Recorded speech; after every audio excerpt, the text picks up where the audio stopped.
Hi guys.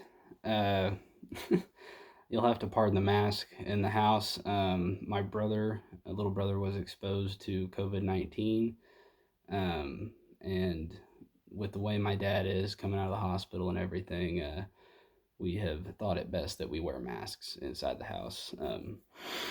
So, if the audio is muffled, I do apologize. I'll try to speak up and be as clear as I can. I will be, I guess, performing. Scene one in Act Two of Macbeth. And I think the scene holds a lot of weight in the play because this obviously has Macbeth's famous dagger monologue. This is when he first sees the dagger, when he has his first vision. And I think that it is important to the play because this definitely shows a turn in Macbeth's mentality, in his mental state. And it also is a bit of like foreshadowing, murder, regicide, all that kind of stuff. It doesn't, the dagger doesn't tell Macbeth what's going to happen, but it puts that seed in his mind. Something bad could happen. Something bad could happen to me. And I think this is kind of a tipping point for Macbeth. And this, at least when I was reading the play, this to me kind of seemed like his big fall, his big mental break, I guess. So you'll pardon me. I'll have to look this way. I kind of have the book set up. Um, anyway, I will announce the names of characters as I get to them. It's a pretty short scene, so hopefully there won't be too much of that. But anyway, here we go. Enter Banquo and Fleance with a torch before him.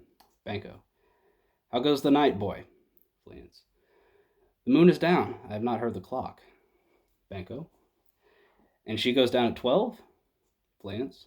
I take it. 'Tis later, sir. Banquo. Hold. Take my sword. There's husbandry in heaven. Their candles are all out. Take thee that too. A heavy summons lies like lead upon me, and yet I would not sleep. Merciful powers, restrain me.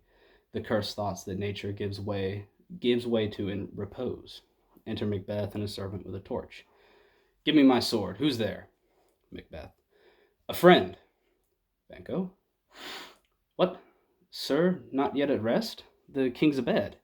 He hath been in unusual pleasure and sent forth great largess to your offices. This diamond he greets your wife withal by the name of most kind hostess, and shut up in measureless content. Macbeth. Being unprepared, our will became the servant to defect, which else should free have wrought. Banquo. All's well. I dreamt last night of three weird sisters. To you they have showed some truth. Macbeth. I think not of them. Yet when we can entreat an hour to serve, we would spend it in some words upon that business, if you would grant the time. Banquo. At your kindest leisure. Macbeth. If you shall cleave to my consent, when 'tis it shall make honor for you. Banquo. So I lose none in seeking to augment it, but still keep my bosom franchised and allegiance clear. I shall be counselled. Macbeth. Good repose the while. Banquo. Thanks, sir. The like to you. Exit Banquo and Fleance. Here comes Macbeth's monologue. Macbeth to the servant. Go bid thy mistress, when my drink is ready, she strike upon the bell. Get thee to bed. Exit servant.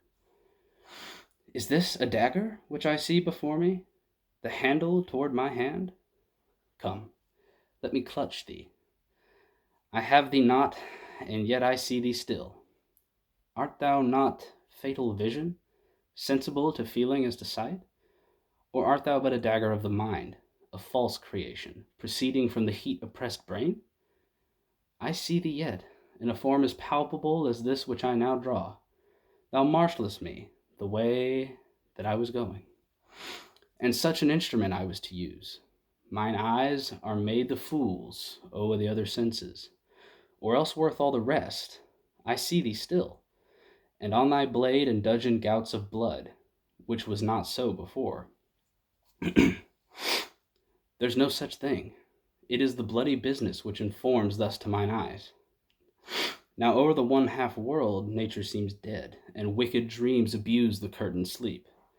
Witchcraft celebrates pale Hecate's offerings, and withered murder, alaroomed by his sentinel, the wolf, whose howls his watch, thus with his stealthy pace, with Tarquin's ravishing side towards his design, moves like a ghost.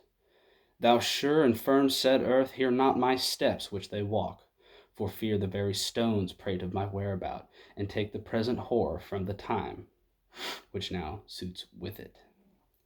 While I threat, he lives. Words to the heat of deeds too cold breath gives. A bell rings. I go, and it is done. The bell invites me. Hear it not, Duncan, for it is a knell that summons thee to heaven or to hell. All right. Well, hopefully that was okay for you guys. Yeah,